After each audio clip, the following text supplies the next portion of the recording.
പറഞ്ഞാല് എല്ലാവരും non veg തന്നെയാണ്. അപ്പൊ അവിടെ എന്ന് പറഞ്ഞാൽ നമുക്ക് പ്രോട്ടീൻ കിട്ടുന്നുണ്ട് എങ്കിലും അതിലൂടെ നമുക്ക് ശരീരത്തിൽ ഫാറ്റ് കൂടുകയും ചെയ്യും. പക്ഷെ നമ്മുടെ ഉൽപ്പന്നങ്ങൾ പ്രോട്ടീൻസ് ആയാലും വെജിറ്റേറിയൻ ഡയറ്റ്സ് ആയാലും നമ്മുടെ നൂഡിൽസ് ആയാലും ഉപയോഗിച്ചാൽ എന്താണ്, നമ്മുടെ ശരീരത്തിനകത്ത് അധികമായിട്ട് കൊഴുപ്പ് കിട്ടുന്നുമില്ല, എന്നാൽ ശരീരത്തിനകത്ത് വേണ്ട പ്രോട്ടീനും ഫൈബറും കിട്ടുകയും ചെയ്യും. അപ്പൊ അവിടെ എന്താണ് നമ്മുടെ ഇന്നത്തെ ആഹാരത്തിൽ എന്ന് പറയുമ്പോൾ യഥാർത്ഥത്തിൽ നമ്മൾ കൂടുതൽ രോഗിയാക്കുന്ന മനുഷ്യർ കഴിക്കുന്ന ഭക്ഷണത്തില് നാരടങ്ങിയിട്ടില്ല. അത് തന്നെയാണ് ഏറ്റവും വലിയ വിഷയം എന്ന് പറയുന്നത്. പക്ഷെ അതായത് നമ്മുടെ ന്യൂട്രിഷാസിഡിൽ ഉള്ള പ്രോട്ടീനിലായാലും ആവശ്യത്തിന് ഫൈബർ കൂടി ഉള്ളത് കൊണ്ട് നമുക്ക് നല്ല രീതിയിൽ ദഹനം കൂടി മെച്ചപ്പെടുത്തി നമ്മൾ അനാരോഗ്യത്തിലേക്ക് പോകുന്ന ഒരു അവസ്ഥയെ നമുക്ക് മാറ്റിക്കൊണ്ടുവരാനായിട്ട് പറ്റുന്നു. അപ്പോൾ നമ്മുടെ ആ ഒരു പ്രോഗ്രാം എന്ന് പറഞ്ഞാല് കാരണം വെജിറ്റേറിയൻ ബേസ് ഇന്നലെ തന്നെ വെച്ചു ഒരു ghee roast, veg based ghee roast. ശരിക്കും പറഞ്ഞാൽ എങ്ങനെ അതിന്റെ ആ ഒരു വെച്ചതിന് ശേഷമുള്ള ആ ഒരു ടേസ്റ്റ് പറയാൻ പറ്റുന്നില്ല. ഈ വെച്ചിട്ട് ഒത്തിരി പേർക്ക് കൊടുക്കാനായിട്ട് കൊടുത്തു. എന്തായാലും പിന്നെ നല്ല രീതിയിൽ ആ ഒരു രീതിയിൽ നമ്മൾ ചെയ്ത് കൊടുത്ത് ആൾക്കാർക്ക് ഇത്തിരി ഫ്രീ ആയിട്ട് കൊടുത്താലും തീർച്ചയായിട്ടും അവര് ഈ പ്രോഡക്റ്റുകൾ എന്താണെന്നുള്ളത് മനസ്സിലാക്കാനായിട്ട് പറ്റും. അതേപോലെ തന്നെ പ്രോട്ടീൻസ് ആയാലും നമുക്ക് ഏത് രീതിയിൽ വേണമെങ്കിലും പക്കവട ആയാലും അത് വെച്ചിട്ട് നമുക്ക് ചിക്കൻ കുറുമ പോലെ ഉണ്ടാക്കാം, വെജിറ്റബിൾ കുറുമയായിട്ട് വെക്കാം. പിന്നെ നമ്മൾ ഏത് രീതിയിൽ നമുക്ക് പാചകം ചെയ്യണോ ഈ രീതിയിലെല്ലാം അത് ഏറ്റവും കൂടുതൽ എന്ന് പറഞ്ഞാല് നമ്മള് ശരിക്കും വേണ്ടെന്ന് പറഞ്ഞാലും നോൺ വെജ് വേണ്ടെന്ന് പറഞ്ഞാലും ചിക്കൻ ചില്ലിയൊക്കെ കാണുമ്പോൾ ശരിക്കും നമുക്ക് ഒന്ന് കഴിക്കണമെന്ന് തോന്നും. ഇന്ന് നമുക്കത് കഴിക്കണമെന്ന് നമ്മൾ ആഗ്രഹിക്കേണ്ട കാര്യമില്ല. കാരണം സിമ്പിൾ ആയിട്ട് നമ്മുടെ പ്രോട്ടീൻസ് വെച്ചിട്ട് നമുക്ക് ചില്ലി ഉണ്ടാക്കാനായിട്ട് പറ്റും. കാരണം അത് വളരെ സിമ്പിൾ ആണ്. നമ്മുടെ വെജിറ്റബിൾ സൂപ്പ് ചിലർക്കൊന്നും ഇതിനെപ്പറ്റി ഇങ്ങനെ ഒരു പ്രോഡക്റ്റ് ഉണ്ടോ എന്ന് കൂടി അറിയത്തില്ല. ഗുഡ്ഡോട്ടിലെ പ്രോഡക്റ്റ് ആണ് വെജിറ്റബിൾ സൂപ്പ്. നമുക്കിത് ഏകദേശം ഒരു 4 പേർക്കോളം കഴിക്കാൻ പറ്റും. 4 പേർക്കോളം ഇതില് പൊടി നമുക്കൊരു 4 ഗ്ലാസ് സൂപ്പ് നമുക്ക് ഉപയോഗിക്കാനായിട്ട് പറ്റും. അപ്പൊ ഇത് വെച്ചിട്ടും ഇതും നമ്മുടെ കറി പേസ്റ്റും ജസ്റ്റ് ഒന്ന് മൂപ്പിച്ചാൽ മതി. കറി പേസ്റ്റും എല്ലാം ഇതാ കറി പേസ്റ്റ്. ഇത് നമുക്ക് ശരിക്കും പറഞ്ഞാൽ വെജ് ബേസ് വെക്കുകയാണെന്നുണ്ടെങ്കിൽ ഇതുകൂടി ഒന്ന് ഇട്ട് മിക്സ് ചെയ്തോ കടലക്കറിയിലോ ഉള്ളിക്കറിയിലോ ഒക്കെ ഒന്ന് ചേർത്ത് ഇത് ചേർക്കുമ്പോൾ ഉപ്പ് ലേശം ഒന്ന് കുറച്ചിട്ടാൽ മതി. ആ തരത്തിൽ നമുക്ക് ഇത് അധികം നമുക്ക് ആരും ഉപയോഗിക്കുന്ന പ്രോഡക്റ്റ് അല്ല, അധികം ആർക്കും അറിയാത്ത പ്രോഡക്റ്റുമാണ് കറി പേസ്റ്റ് എന്ന് പറഞ്ഞാൽ. ഇത് ഗുഡ്ഡോട്ടിന്റെ ഓരോ പ്രോഡക്റ്റ് ആണ്.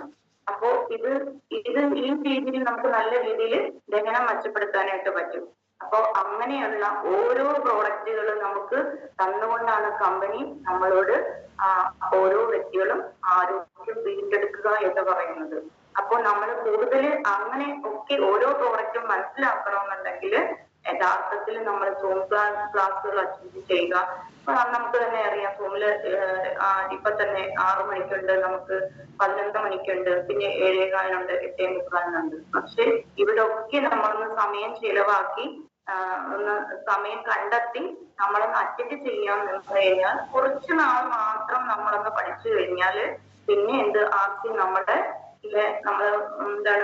ഡ്രൈവിംഗ് പഠിക്കാൻ പോകുമല്ലോ, ആദ്യം എന്ത് ചെയ്യണം, വണ്ടി നമ്മൾ ഉരുത്തിക്കൊണ്ട് നടക്കണം അല്ലെ. അതേപോലെ ഒരു മാസം വരെ വണ്ടിയെ നമ്മൾ ഉരുട്ടിക്കൊണ്ട് നടക്കണം.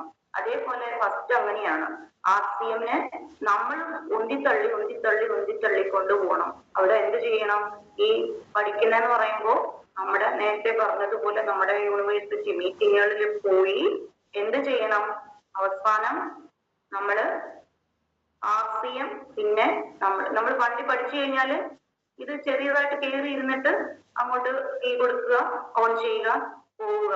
ആ ഒരു രീതിയിൽ നാളെ നമ്മൾ RCM നമ്മളെ കൊണ്ടുപോകണമെങ്കിൽ നമ്മൾ എന്ത് ചെയ്യണം, നമ്മൾ മസ്റ്റായിട്ട് നമ്മുടെ വേദി എവിടെയായിരിക്കണം, നമ്മുടെ RCMന്റെ മീറ്റിംഗ് തന്നെ ആയിരിക്കണം.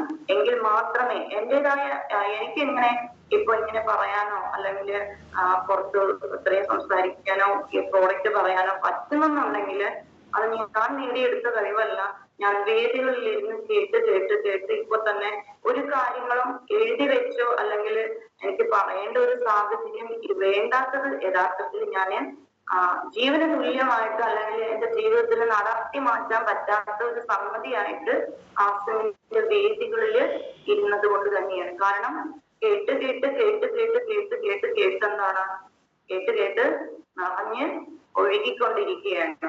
അപ്പോ നമുക്കൊന്നും എഴുതി വെച്ചോ കാണാതെ പഠിച്ചോ നമുക്ക് പറയേണ്ട ഒരു സാഹചര്യം ഇല്ല. അതുകൊണ്ട് ഓരോ വ്യക്തികളോടും പറയുന്നത്, ഓരോ സ്ത്രീകളോടും അല്ലെങ്കിൽ മറ്റു വ്യക്തികളോടും പറയുന്നതെന്ന് പറഞ്ഞാല് കുറച്ച് ടൈമെങ്കിലും നമ്മൾ പറയുമ്പോൾ എല്ലാവരും അവിടെ പൈസ വാങ്ങിക്കുന്നു, എൻട്രി ഫീസ് വാങ്ങിക്കുന്നു, നമുക്കതൊന്നും തരാനില്ല എന്ന് പല അഭിപ്രായങ്ങളും വരാറുണ്ട്. ശരിക്കും പറഞ്ഞാല് ഒരു കാര്യം ചോദിക്കുകയാണ്, ഒരു പെട്ടിക്കട ഇടണമെങ്കിൽ കൊടുക്കണം 1.5 ലക്ഷം 2 ലക്ഷം രൂപ. ഒരു പെട്ടിക്കട നമ്മൾ പുറത്ത് വെക്കണമെങ്കിൽ അവിടെ എന്ത് ചെയ്യണം? കടയെടുത്ത് വെക്കണം. പിന്നെ ഒരു സാധനങ്ങൾ വാങ്ങിക്കൊണ്ട് വരണം. സാധനങ്ങൾ വാങ്ങി വെച്ച് എത്ര കാലം എടുക്കും അവിടെ ഒന്ന് പച്ച പിടിച്ചു വരാനായിട്ട്? നമ്മളൊന്ന് ആലോചിച്ച് നോക്കുക. അവിടെ ഒത്തിരി സമയം എടുക്കും. ചിലർക്ക് പെട്ടെന്ന് കയ്യിലൊക്കെ വരും. ഇവിടെ നിന്നൊരു ലാഭം വേണമെന്നുണ്ടെങ്കിൽ നമ്മള് കുറച്ച് സമയം എടുക്കും. അതേ സമയത്ത് നമ്മളൊന്ന് കേട്ട് മനസ്സിലാക്കിയാൽ ആദ്യം നമ്മള് അവിടെ നിന്നുകൊണ്ട് വേറിട്ടൊന്ന് ചിന്തിക്കുക. ഇന്ന് നമ്മൾ ഒരു 100 രൂപ അല്ലെങ്കിൽ ഒരു 150 രൂപ, ഒരു 200 രൂപ ഇന്ന് നിങ്ങൾ ചെലവഴിച്ചു കഴിഞ്ഞാൽ നമ്മളൊന്ന് ചിന്തിക്കുക, നമ്മൾ പഠിപ്പിച്ച് വലുതാക്കി നിർത്തിയേക്കുന്ന അല്ലെങ്കിൽ ഇന്ന് ജോലി കിട്ടും എന്ന് ആഗ്രഹിച്ച് നമ്മൾ പഠിപ്പിക്കുന്ന നമ്മുടെ മക്കളെ നാളെ അന്തസ്സോടെ അഭിമാനത്തോടെ ആരും മുന്നിലും തല കുനിക്കാതെ വളർത്തി നമുക്ക് കൊണ്ടുപോകാനായിട്ട്. കാരണം ഇന്ന് നമ്മുടെ കഷ്ടപ്പാടും എല്ലാം നാളെ അവർക്ക് അവരുടെ ഭാവി നമുക്ക് സുരക്ഷിതമാക്കാനായിട്ട് തീർച്ചയായിട്ടും പറ്റും. ആ രീതിയിൽ നമുക്ക് പോകാൻ പറ്റും. അവിടെയാണ് നമ്മൾ മാറി നിൽക്കുന്നത്. ബാക്കി എല്ലാ സ്ഥലത്തും നമ്മൾ എത്ര വേണമെങ്കിലും, പക്ഷെ ആക്സിഡന്റ് മീറ്റിംഗിലേക്ക് എത്തുമ്പോൾ ഒറ്റ വാക്ക്, ഇത്രയും പൈസ നമുക്ക് കൊടുക്കാനില്ല, ഇത്രയും പൈസ നമുക്ക് കൊടുക്കാനില്ല. പക്ഷെ ആ പരാതി നമ്മൾ മാറ്റിവെച്ച് നമ്മൾക്ക് നേടണമെങ്കിൽ, കാരണം ഇന്നും നിങ്ങൾ മനസ്സിലാക്കുക, നമുക്ക് ബോണസ് എന്ന് പറയുന്നത് ഒരു ഓപ്പണർ തൊട്ട് നമുക്ക് ബോണസ് ഉണ്ട്. അപ്പൊ അത് നമ്മള് ഫസ്റ്റ് കഴിഞ്ഞ മാസം നമ്മൾക്ക് കിട്ടിയത് ഒരു 500 രൂപയാണ്. അപ്പൊ ഓരോന്നിനും നമ്മൾ ഈ ഓപ്പണർ തൊട്ട് അതായത് ഡയമണ്ട് വരെയുള്ള ബോണസ് പോയിന്റ് എന്ന് പറഞ്ഞാല് നിങ്ങളൊന്ന് ചിന്തിച്ചു നോക്കണം. അപ്പം ഓപ്പണറിന് നമുക്ക് കിട്ടുന്നത് 1 പോയിന്റ് ആണെങ്കിൽ അടുത്ത ഈഗിളിന് നമുക്ക് 2 പോയിന്റ് ആണ്. അതായത് ഓപ്പണറിന് 500 രൂപ കിട്ടുന്നുവെങ്കിൽ നമുക്ക് ഈഗിള് വരുമ്പോ എത്ര രൂപ കിട്ടും? 2 പോയിന്റ് ആണെങ്കിൽ നമുക്ക് 1000 രൂപയാണ് കിട്ടുന്നത്. ശ്രദ്ധിച്ചു കേൾക്കുക. നമ്മൾക്ക് 500 രൂപ വർഷങ്ങൾ കൊണ്ട് നമുക്ക് നേടണോ അതോ മുന്നോട്ടുള്ള പോയിന്റ് പറയുമ്പോൾ നമ്മൾ അത് നേടണം എന്നുള്ളത് നമ്മൾ തന്നെ തീരുമാനിക്കുക. അടുത്തത് നമുക്ക് റണ്ണർ വരുമ്പോഴത്തേക്ക് നമുക്ക് ബോണസ് പോയിന്റ് 3 ആണ് എത്തുക. അപ്പൊ ഒന്ന് ചിന്തിച്ചു നോക്കുക, എത്ര രൂപയായി? റണ്ണർ വരുമ്പോ 3 പോയിന്റ് ആകുമ്പോ 1500 രൂപയായി. കണക്ക് തെറ്റുന്നെങ്കിൽ ക്ഷമിക്കുക, അറിവുള്ളവർ തിരുത്തുക. നമ്മള് അടുത്തെന്ന് പറയുമ്പോഴത്തേക്ക് നമുക്ക് വിന്നറാണ്, 4 പോയിന്റ് വരും. അപ്പൊ എത്രയായി? 2000 രൂപയായി. സ്റ്റാർ വരുമ്പോ 5 പോയിന്റ് ആണ് വരുന്നത്. അങ്ങനെ വരുമ്പോ 2500 രൂപയായി. നമുക്ക് ഓപ്പണറിന്റെ ബോണസ് വാങ്ങണോ സ്റ്റാറിന്റെ ബോണസ് വാങ്ങണോ? ഒന്ന് ചിന്തിക്കുക. എന്നിട്ട് 12 മാസം നമ്മളിത് കാൽക്കുലേറ്റ് ചെയ്ത് നോക്കുക. മാസം നമുക്ക് അതിന്റെ ടോട്ടൽ കിട്ടി. ഈ മാസത്തിന്റെ മന്ത്ലിയുടെ ടോട്ടല് പിന്നെ നമുക്ക് എങ്ങനെ കൂടി കിട്ടും? ആനുവലായിട്ട് കൂടി കിട്ടും അല്ലെ? മക്കളെ കെട്ടിക്കണമെന്നുള്ളവർക്ക് ഈ ബോണസ് മാത്രം എടുത്തിട്ട് ശേഖരിച്ച് ഇന്ന് ഒരു 10 വയസ്സുള്ള കുട്ടിയാണെങ്കിൽ, അല്ലെങ്കിൽ പോട്ടെ ഇന്ന് ഒരു 5 വയസ്സ്, ഇവിടം തൊട്ട് നമ്മൾ ബോണസ് എടുക്കാതെ നമ്മൾ ഒരു ബാങ്കിൽ നമ്മൾ നിക്ഷേപിച്ചു കഴിഞ്ഞാൽ നാളെ നമുക്ക് എത്ര പോലെ സ്വർണം വാങ്ങാനായിട്ട് പറ്റും? ഓപ്പണിൽ മാത്രമല്ല, മുന്നോട്ടുള്ള പൊസിഷനിൽ കൂടിയാണ് പറയുന്നത്. അവിടെ നിന്നുകൊണ്ട് അടുത്ത നമുക്ക് റോയൽറ്റി വരികയാണ് 4 സ്റ്റേജില്. അത് നമുക്ക് വൺ സൈഡ് 3 ലക്ഷം വേണം ഗോൾഡിന്, ബി സൈഡില് നമുക്ക് 1.15 വരണം. അവിടെ ബോണസ് പോയിന്റ് എന്ന് പറയുന്നത് നമുക്ക് 10 ആണ് വരുന്നത് ഗോൾഡിന്. അടുത്തത് നമുക്ക് വരുന്നത് സ്റ്റാർ ഗോൾഡിന്റെ ബോണസ് എന്ന് പറയുമ്പോൾ 11 ആണ് പോയിന്റ് വളരെ ശ്രദ്ധിച്ചു നോക്കുക. ഓപ്പണറിന് 1 പോയിന്റ് ആണെങ്കിൽ സ്റ്റാർ ഗോൾഡിന് വരുന്നത് 11 ആണ്. അടുത്തത് പ്ലാറ്റിനത്തിന് വരുന്നത് നമുക്ക് 13 ആണ്.